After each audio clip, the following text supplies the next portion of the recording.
Today is Sunday, the 31st of March, 2019. I'm Keith War, and welcome to another episode of Homeless in Titusville.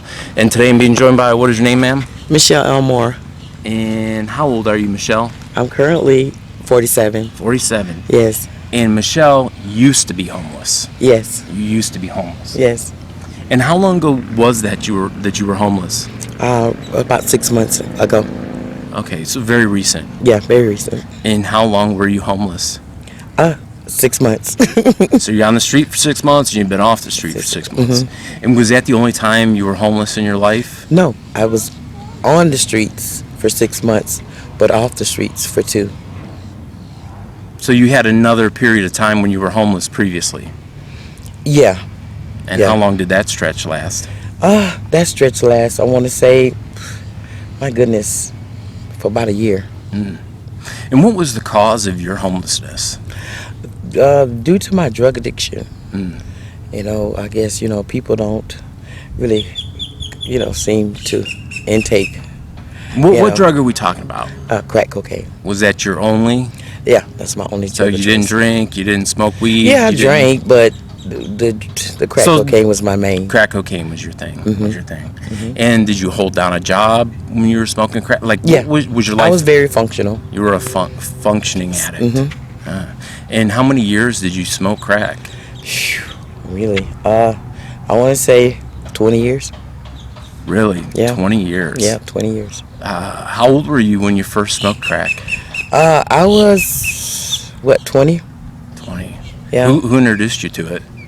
Well, you call them a friend, but they're really not a friend. Not if they're going to introduce you to something that could, hurt you or change your life. Mm. Yeah, a female friend. Female friend. Yeah. Wow. When you were using stuff, did you create a family? Did you have a husband? Did you have children? Yes, I had a husband. At the time, I had 2 kids. Mm. Actually, I'm working on my 3rd. Yep, I lost my husband. I lost house, car. When you say dog. lost your husband, do you mean he passed or well, he divorced recently, you? No, Are you guys divorced? we're divorced.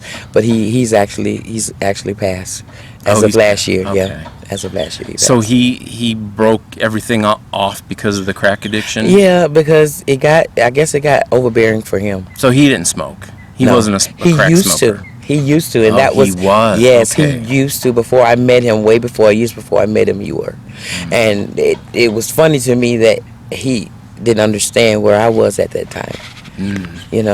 Because he was very familiar with what that lifestyle was. Right. Yeah. Yeah. How old are your children? My oldest will be 32. Okay. And I have one be 29, 27, and 21. Okay. And how would you rate yourself as a parent while you were in the throes of the addiction? Were you a good parent, a bad parent? I was a good parent, but not so good, because I would have episodes to where I would leave them at home, but with the oldest one being older, That was a babysitter? Yeah, that was a babysitter, but my point was just leaving them there. I never exposed them to what I was doing, in their face or anything like that. But leaving them at home alone caused me to lose them as well. And how much would you say of your income went towards it, percentage-wise? 20%, 50%? How much went to paying the bills, the light bill, the water, so on, and taking care of the kids, and how much went towards the drugs? My Jesus. I want to say maybe 40% of it went to the drugs? To the drugs, yeah. Wow. It's a lot. Yeah. That's a lot. And what kind of jobs had you had over those years? Mostly fast food restaurants. So minimum wage jobs, not even well-paying jobs. Right. I mean, you're just barely scratching out a living on minimum wage. Right. And how about your husband? Well, he was working at a construction company in Orlando, Florida. So did he make decent money? Yeah, he made decent money, but then we also came into a part where he got laid off. And so we lived off of going fishing. From sun up to sundown, we sold fish. And that's how we lived for about almost 2 years. Wow. That's how we paid our bills and everything. And at that time, I was clean. Mm-hmm. I became clean because it was serious, that, me being on drugs was not an option at that time. Either it was survival or either it was, die. With these drugs, did you have any run-ins with law enforcement? Did you have any arrests? Oh yeah. You did? Oh yeah. And what kind of stuff were you arrested for? Just caught with paraphernalia, pretty much. Minor stuff? Yeah, it was all misdemeanor, mostly. Nothing that got you any time in jail? No. Just fines? No, none of that. So, what is your relationship like with your children today? Oh. Like, do they have resentment about the way they grew up, or? Well, for a while here, when I accepted my sobriety and about year 2, I went through a big time with them, being unforgiving of, time I lost with them, Right. Which you could kind of understand. Yeah, I do. Yeah. How did you find periods of sobriety, and like when was the first time you found some sobriety? Well, my first time was in 2008. Okay. I went to jail. So you went to jail. I went to jail. It was a forced sobriety. Yeah, it was. It was a forced sobriety, but at the end of the day, it was up to me to decide when I got out, to go back or change. How long did you do in jail in 2008? 2008. I only did like 33 days. It was a misdemeanor. Okay. But that's good. No, it really wasn't a misdemeanor. I was looking at 13 felonies actually. Oh wow. Because I don't know, most people here in Titusville are familiar with MJ's was a club that they had in 2008, and they bust there. And they bust there because of me, because I sold to some undercovers. And it got me 13 charges within 1,000 feet of a church and a school. Wow. And it could have caused me up to 85 years if they would have given me the max, but because I know who God is, it changed my whole world. So what happened with those charges? How did they go away? They actually got dropped. They got dropped. Yeah, they got dropped. So you got lucky. I was blessed. Yeah. Yeah. I would say so. Yeah. So then how long did that sobriety last? 8 years. 8 years. 8 years. That's a very long time. Mm-hmm. And were those like nail-biting 8 years, or those were smooth, easy 8 years? Smooth. The first year was rough because I had to realize that I had to change my people, places, and things in order for it to be a better transition. For my sobriety. I tapped into that and actually made it different. Yeah, wow. Actually made it different. And I tapped into my gifts, my talents. I'm a writer, so I started writing, started doing plays, and I entered into a church that, embraced my talents and gifts, and they kind of let me do me.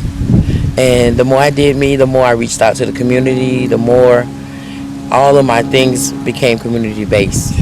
Were you having other recovering addicts in the plays and things like that? Yep. Yeah, church members. Church members, recovering addicts.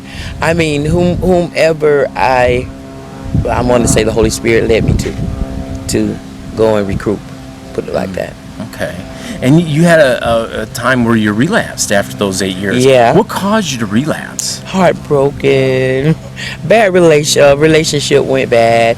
Very good relationship that I thought. Relationship with a man, like a romantic? Yeah, I thought he proposed to me and everything, and I thought it was going to be, a new life for me, but it turned out it didn't, and it broke my heart because I truly loved him, and so that's where I fell.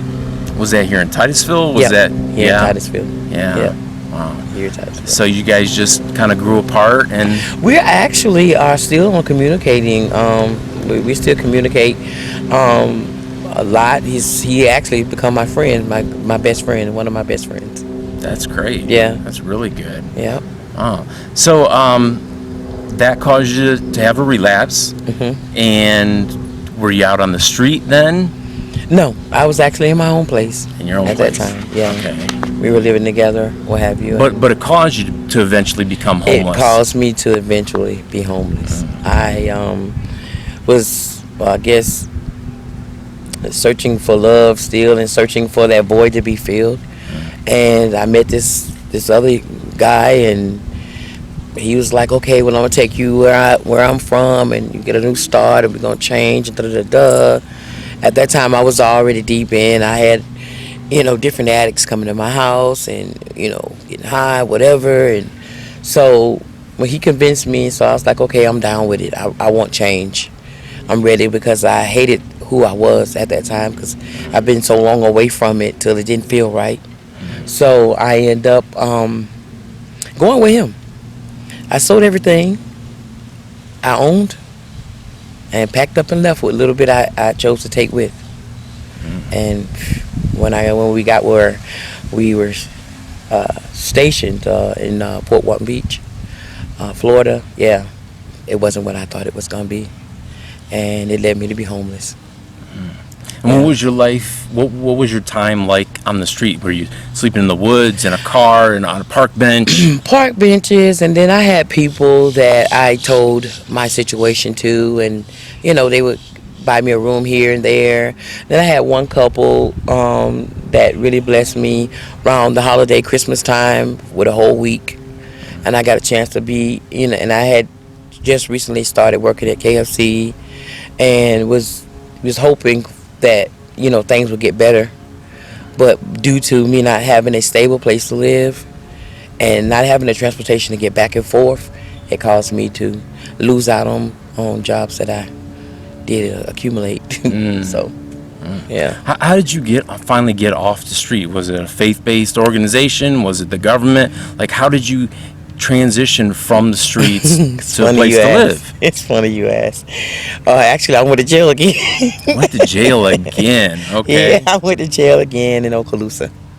And on that last trip, I've had a violation of probation and a dirty urine. And it landed me in jail. And I spent 2 months there. But in the process of the 2 months, I found Michelle again. And me and God, we just became the best of friends once again. And he kind of showed me some things about myself, and I embraced it and was able to overcome, by him. And with him working with me and me dealing with other women that was in the same predicament as I was in, being able to minister to them and kind of reflect on where I was and where I wanted to be. And now, are you active in your church? Like, do you work with addicts? Like, are you in a place where you are thinking about others, or are you mainly concentrating on yourself? Or, like, where are you at right now? Where's your headspace? I'm always thinking about others. That's just my heart. I'm always going to think about others, because I know what it's like. And for most people can say, oh, crackhead this and crackhead that, but until you actually walked in those shoes, you truly don't understand what it does and what it's like. Right. So I do. So my heart is there and will always be there, because I've been there. And church family helped me out on the way out, coming out of jail. And my ex also helped out as well and got me a bus ticket. And God gave favor to the judge, accepting me to come back and get everything transferred back to Titusville, Florida. And so here I am. So what's going on with you right now legally? Are you on probation? Are you or is all that behind you, or where are you at with that? Well, yes, I'm on probation, but it's going to be over after a while. Okay. Yeah, it's going to be over, and I'm just embracing just. And I don't want you to say where you work, as I don't want to do that, but anyway, but you do work right now, right? Yeah, I do. Mm-hmm. And do you work full time, part time? Yeah. Pretty much full time now, yeah. And you have a special talent, don't you? Yes, I do. You do something. So I have a lot of them, actually. Okay. Well, can you tell us about what you're working on now? I am working on a play, and a lot of people from Titusville know me. Hey, everybody! I'm getting ready to come back out with my stuff. It's entitled "When I Can't Pray." I mean, a lot of times we go through life's trials and tribulations, and we feel like we just want to give up. And prayer is usually not one of the things that come to mind that we want to do, because we're angry and we're disgusted and we're disappointed, all those things. But there is a solution, and the solution is prayer. When you can't pray, you still pray, because there's a end result is what you're looking for. And you wrote all of this. You wrote the. Is there pieces of music in there? Yeah, it's gonna be music. Pretty much everybody who knows me from Titusville, they know how I get down, and it's usually comedy. I have a little comedy, but mostly it's scenarios that are happening that people that you see on the news nowadays, basically. So you're trying to be the Tyler Perry of Titusville. Tyler Perry hat. But you were saying you actually had your plays at the Titusville Playhouse. Yes, I've had 4 plays at the Titusville Playhouse. And I'm trying to get there again for my new play. When was the last time you had a play over there? It's been about 1.5 years, 2 years. Okay. And how successful were they? Did you pack the house? Was it kind of medium? Oh yeah. Packed the house. Okay. Yeah, I even had people in the balcony, which is unheard of. And how long do those plays usually run for? A month, a week, a day, a weekend? Well, it was my first time actually coming out, and so, with the money issue, I mean, it was a whole different ball game, but I ran for, at the most, 2 nights. Oh, okay. 2 nights. Did you have to have, you said money, did you have to come up with money to do this? To rent it, yeah. Oh, yeah. To rent the playhouse, you had to come up with money. Mm-hmm. And what were the costs involved? Like, how much was that? At the time I was doing it, it was $800. Okay. Roughly, so you recouped that in your tickets. Yeah, but I dedicated every dime, every cent that I made to Christian Life Center of Titusville. Okay. And that's what I did for 5 years. And then now on my 5th year, but you have to eat too. Yeah. Okay, now I'm on my own. I'm not up under the church's umbrella. I'm actually I'm trying to reach entrepreneurship. Yeah. I see. I don't know if this strikes you. This strikes me when I watch some of these reality shows, right? Like these singing competitions, okay? And you'll hear the person there talking about how they're a barista, they work at Starbucks, they make coffee, whatever, and then the people judging them will say, "You're better than me," or "You're as good as me," and I just say to myself, okay, if the talent is equal, then what else is separating that person? Is it the people they know? I mean, because all things being equal, right? If they can sing just as well as the person judging them, but yet here they are making minimum wage and just barely scraping by, and this other person's making millions, and I don't get that, like that. Have you ever thought of that? Yeah, I have, but I have a different outlook on that. I mean, I believe that in order to get where you want to be in life, you have to work at it. It's sacrificing some things, giving up some things, and first of all, I want to say, I really want to say this, that establishing a relationship with God is very, very, very, very important, because he can open doors that maybe seem to you like it's just not gonna happen. Yeah. But I mean, my desires and my dreams have come true. I'm not in the area where Tyler Perry is, for us making all the good money, but I know if he went through a bad spell in his life and it worked for him, I don't think I'm exempt. Right. True. So we went to Walgreens, we got one of your plays that was on film, onto a DVD. Yep. Are you going to publish that DVD on YouTube for people to watch? Yes. Like, what are you going to do? I'm actually going to get some copies made, and I'm going to distribute so they can have their own copy at home, so they can watch at their own leisure time whenever they feel like it, Okay.